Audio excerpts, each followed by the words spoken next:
அன்பு இறை சொந்தங்களே, அந்த புனிதர் தனிமையாக தனித்து விடப்பட்ட ஒரு தீவுக்கு செல்லுகிறார். அந்த தீவில் இருந்த அனைவரும் உடல் நோயினால் மிகவும் பாதிக்கப்பட்டவர்கள், குறிப்பாக தொழுநோயினால் பாதிக்கப்பட்டவர்கள். அந்த மக்களுக்காக இவர் எந்நாளும் உழைத்து வருகிறார்.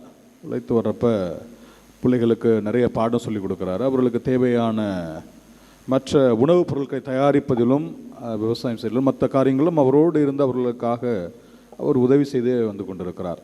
ஒவ்வொரு ஞாயிற்றுக்கிழமைகளிலும் திருப்பலி ஆற்றுகிற பொழுது அவர் சொல்லுகிற வார்த்தைகள் இதுதான்: அன்பு நண்பர்களே, அன்பு தோழர்களே, நோயினால் கடும் அவதிப்பட்டிருக்கிற உங்களுக்கு இறைவன் ஆறுதல் தருகிறார், இறைவன் உங்களை அன்பு செய்கிறார், இறைவன் எப்பொழுதும் உங்களோடு இருக்கிறார் என்று ஒவ்வொரு வாரமும் தொடர்ச்சியாக அவர்களுக்கு இறை வார்த்தை குறித்து அறிவித்து கொண்டே வந்து கொண்டிருக்கிறார். கடவுள் அன்பாக இருக்கிறார் தான் அவர்களுக்கு அவர் சொல்லிக்கொண்டே வந்த வார்த்தை. காலம் கொஞ்சம் கொஞ்சமாக போகிற நாட்களில் உங்களுக்கு கடவுள் அன்பாக இருக்கிறார் அல்லது உங்களுக்காக கடவுள் இருக்கிறார் என்று சொன்ன அந்த குருவானவர் நாள் போன பிறகு, அன்பு நண்பர்களே, நமக்கு கடவுள் மிகுந்த இரக்கத்தை காட்டுகிறார், நம்மிடத்திலே கடவுள் மிகுந்த அன்பாக இருக்கிறார் என்று சொல்லி அந்த புனிதரும் அந்த தொழுநோயாளர்களோடு தன்னையும் இணைத்து கொண்டார். அப்படிப்பட்ட ஒரு புனிதர், மாபெரும் புனிதர், புனித பீட்டர் தமியான். இவர் அந்த தொழுநோயாளர்களுக்காக பணியாற்றுகிற அந்த ஒரு தருணத்தில் பல்வேறு வருடங்களாக அவர்களோடு இருந்த ஒரு காலத்திற்காக அல்லது நேரத்திற்காக தனக்கும் அந்த நோய் தொற்றிக்கொண்டது பிறகு அவர்களை இன்னும் அதிகமாக அவர்களை அன்பு செய்கிறார்.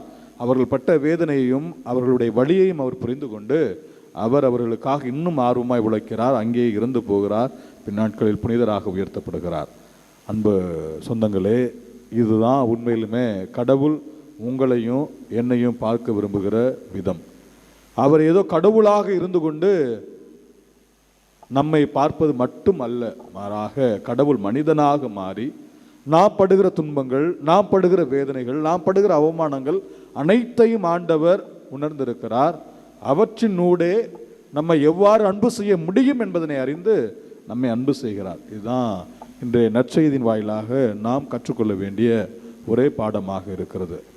எனக்கு தெரிந்த குருவானவர் அவர் மறையுரையெல்லாம் மிகுந்த உணர்ச்சி பூர்வமாக நிகழ்த்தக்கூடியவர். எல்லா மறையுரைகளிலுமே அவர் தன்னை பற்றி பேசிக்கொண்டே இருப்பார். தன்னை பற்றி பேசிக்கொண்டே இருப்பார்னா தன்னுடைய பழைய வாழ்வு எப்படி இருந்தது, புதிய வாழ்வு எப்படி மாறியது என்று மீண்டும் மீண்டும் மீண்டுமாக கூறிகிட்டே இருப்பார். நான் இப்போ ஒரு முறை நிறைய முறையில் நான் அவருடைய மறையுரை கேட்ட பிறகு ஒரு முறை அவரிடம் சென்று கேட்டேன், ஃபாதர், நீங்கள் வைக்கிற மறையுரையெல்லாம் மிகுந்த கருத்தொலி இருக்கிறது, அதிகமான ஆழம் கொண்டு இருக்கிறது, ஆனால் ஒன்றை மட்டும் ஏன் நீங்கள் மீண்டும் மீண்டும் மீண்டும் மீண்டும் சொல்லிக்கிட்டே இருக்கிறீங்க, உங்களுடைய வாழ்க்கை குறித்து மட்டும் ஏன் மீண்டும் மீண்டும் சொல்லிக்கிட்டே இருக்கிறீங்க அப்படி சொல்லி கேட்டப்ப அந்த குருவானவர் கூறிய வார்த்தைகள் இதுதான்: பிரதர், எனக்கு கடவுளுடைய வார்த்தைகள் அதிகமாக வாசிக்க பிடிக்கும், நான் கடவுளுடைய வார்த்தை அதிகமாக கேட்பேன். நான் மக்களுக்கு கடவுள் என்ன சொல்லுகிறார் என்பதை சொல்வதை காட்டிலும் கடவுள் எனக்கு என்ன செய்தார் என்பதை நான் அவர்களுக்கு சொல்வதில்லை மிகுந்த ஆவல் கொண்டு இருக்கிறேன், மிகுந்த அக்கறையாக இருக்கிறேன் என்று சொல்லி அந்த குருவானவர் கூறினார். இயேசுவில் பிரியமானவர்களே, இதுதான் நிதர்சனம். கடவுள் எனக்கு என்னென்னலாம் சொல்கிறாரு அப்படின்றத மட்டும் நான் கேட்டுக்கிட்டு இருந்தேன்னா உண்மையாலுமே கடவுள் என்னில் செயலாற்றவே முடியாது. மாறாக கடவுள் என் வாழ்வில் எனக்கு என்ன செய்திருக்கிறார் என்பதனை நான் பிறருக்கு சொல்லுகிற பொழுது, பிறருக்கு சாட்சியாக மாறுகிற பொழுது கடவுள் அவர்களையும் ஆசீர்வதிக்க வேண்டும் என்பது மட்டும்தான் என்று ஒரே ஜெபம் என்று சொல்லி அந்த குருவானவர் கூறினார். இயேசுவில் பிரியமானவர்களே, இதுதான் உண்மையிலுமே நமது ஜெபமாக இருக்கணும். இன்றைக்கு நாம் வாசிக்க கேட்ட இந்த நற்செய்தி வாசகம் இதுதான் சொல்லுது.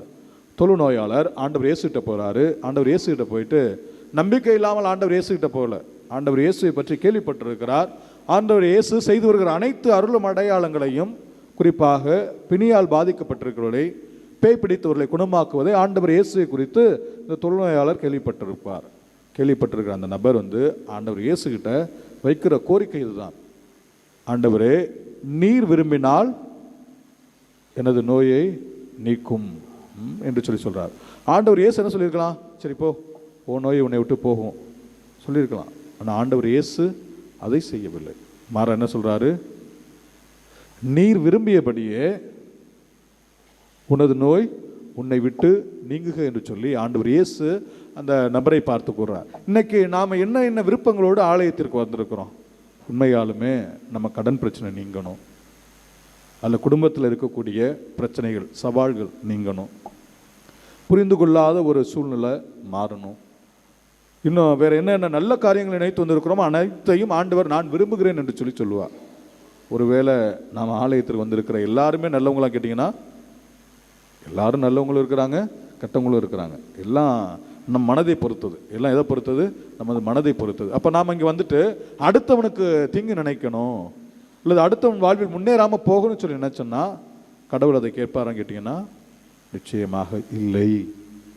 அப்போ கடவுளிடத்தில் நாம் வருவோம், நம்ம கடவுள்கிட்ட ஒப்படைப்போம். கடவுளே, இந்த பிரச்சனையிலேருந்து அல்லது இந்த கடன் சுமையிலிருந்து அல்லது இன்னும் என்னென்ன காரியம் வேண்டி விரும்பி வந்திருக்கணும், பிள்ளைகளுக்கு நல்லதொரு படிப்பு, நல்லதொரு வேலை வாய்ப்பு, நல்லதொரு திருமண பாக்கியம், குழந்தை பாக்கியம், இன்னும் என்ன காரியங்கள் எல்லாம் நினச்சி வந்திருக்கிறோமோ, கடவுளை இது மோக்கு விருப்பமாக இருந்தால் எனக்கு செஞ்சு கொடுன்னு சொல்லி கேட்குறப்ப நிச்சயமாக கடவுள் என்ன பண்ணுவார்? நமக்கு அதை ஆற்றுவார். அதுதான் அந்த தொழுநோயாளர் வழியாக நாம் கற்றுக்கொள்ள வேண்டியது. இன்னொன்று, நம்ம வெளியில் போன பிறகு என்ன செய்யணும்? இங்கே வந்து நம்ம ஆலயத்தை விட்டு போகிறோம், நம்ம பெரும்பாலும் போய் என்ன நம்ம சொல்கிறோம் அப்படின்னா, இல்லை குடும்பத்தில் என்ன சொல்லிட்டு வரோன்னா, என் பிரச்சனை நீங்கணும்னு சொல்லி நான் என்ன இங்கே போகிறேன், வேளாங்கண்ணி போகிறேன், அல்லது என்னை தொற்றிக்கொண்டு இருக்கிற அனைத்து விதமான தீய காரியங்களை என்னை விட்டு போகணும்னு சொல்லி நான் வேளாங்கண்ணி போகிறேன். அது மட்டும் அல்ல. கடவுள் நமக்கு அதை நிச்சயமாக செய்வார், அதிலெல்லாம் மாற்றுக்கருத்தே இல்லை. என்னைக்காவது கடவுள் நமக்கு செஞ்சிருக்கிற நன்மை குறித்து நம்ம யார்கிட்ட அடுத்தவங்களோட பேசியிருக்கோமா என்ன? இல்லை. நாம் படுகிற வேதனைகளையும் துன்பங்களையும் துயரங்களையும் தான் அடுத்த இடத்துல சொல்லுகிறோமே தவிர, கடவுள் இத்தனை நாட்களாக எனக்கு இதை செய்து வந்திருக்கிறார், நான் அவருக்கு நன்றி செலுத்த போகிறேன்னு நம்ம என்ன பண்ணுறதே இல்லை, பெரும்பாலும் சொல்கிறதே இல்லை. இந்த தொழுநோயாட்ட ஆண்டவர் இயேசு சொல்கிறாரு, நீ குணமாயிட்ட அப்படின்றதுக்கு நீ போய் உன் குருவிட்ட காட்டிட்டு மோசே கொடுத்துற கட்டளைப்படி நீ என்ன பண்ணு, செலுத்த வேண்டிய காணிக்கை செலுத்திட்டு நீ போ அப்படி சொல்லி ஆண்டவர் இயேசு சொல்கிறாரு. ஆனால் இந்த நபர் செய்தது என்ன? அவர் போகிறாரு, போயிட்டு மோசே கட்டளை பழைய கட்டளைப்படி அவர் என்ன பண்ணியிருக்கிறாரு, இத்தனை ஆண்டுகளாக அந்த நோய்க்குள்ள கட்டுண்டி கிடக்கிறார். யாருமே என்ன பண்ணல, அவரை விடுவிக்கவில்லை. இப்போ பழைய கட்டளை எதுவுமே அவரை வந்து என்ன பண்ணல, சுகம் தரல. ஆனால் புதிய மோசே ஆண்டவர் இயேசு கிறிஸ்து, அவருடைய கட்டளை, நீ நலமாயிட்டப்போ, நான் விரும்புகிறேன், நீ சுகம் பெற்றுட்டப்போ. அப்போ கடவுள் இங்கேருந்து நமக்கு ஒருத்தருக்கும் என்ன சொல்ல விரும்புகிறாரு, நீங்கள் என்னென்ன காரியங்களை வேண்டி விரும்பி வந்திருக்கிறீர்களோ அனைத்தையும் நான் உங்களுக்கு தருகிறேன், நீங்கள் என்ன பண்ணுங்க, நிம்மதியாக போங்க. அப்போ அப்படி போகிற நாம் என்ன பண்ணணும், அந்த நபர் சென்று ஆண்டவர் இயேசு கிறிஸ்துவை பற்றிய நற்செய்தியை, அவர் எனக்கு செஞ்ச நன்மைகளை, அந்த தொழுநோயாளர் செஞ்ச நன்மைகளை அனைவருக்கும் அவர் சொன்னார்.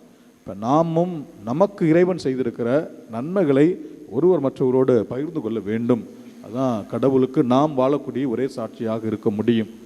எனக்கு வருகிற பிரச்சனை, எனக்கு வருகிற துன்பம், எனக்கு வருகிற பாடுகள், இதை பற்றி மட்டும் அடுத்தவங்கள்ட்ட பேசிகிட்டு இருந்தேன்னா ஒரு நாள் நான் கடவுளை பற்றி என்ன பண்ண மாட்டேன், அடுத்தவங்கள்ட்ட பேசவே மாட்டேன். எனக்கு கடவுள் செய்திருக்கிற நன்மைகளை நான் என் குடும்பத்தாரோடு அல்லது என் உறவினர்களோடு, எனக்கு தெரிந்த நண்பர்களோடு நான் சொல்லுகிற போது தான் கடவுளுடைய ஆசீர்வாதம் மேலும் மேலும் நமக்கு என்ன பண்ணுவோம், பெருகும். இதைத்தான் ஒவ்வொரு புனிதர்களும் செய்தார்கள், ஒவ்வொரு நபர்களும் செய்தார்கள்.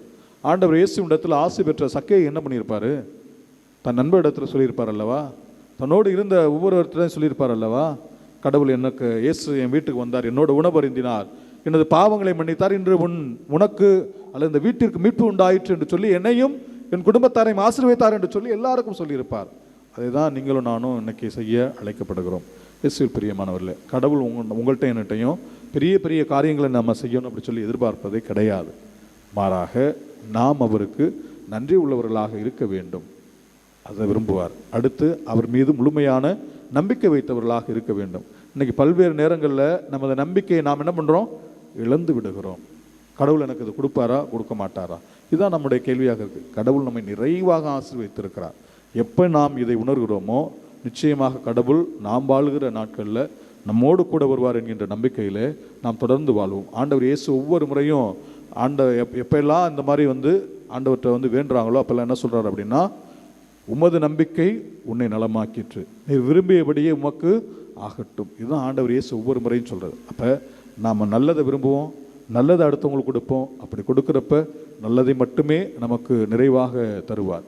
அன்னை ஆரோக்கிய தாயும் நமக்கு சொல்கிற ஒரு காரியம் இதுதான், பிறருக்கு நன்மை செய்ய விரும்புங்கள். நீங்கள் நன்மை செய்ய விரும்புகிற போது கடவுளும் உங்களுக்கு நன்மை செய்வார், உங்களுக்கு தேவையானவற்றை வழங்குவார் என்கின்ற நம்பிக்கையிலே தொடர்ந்து வாழ இத்திருப்பலியில் மன்றாடுவோம்.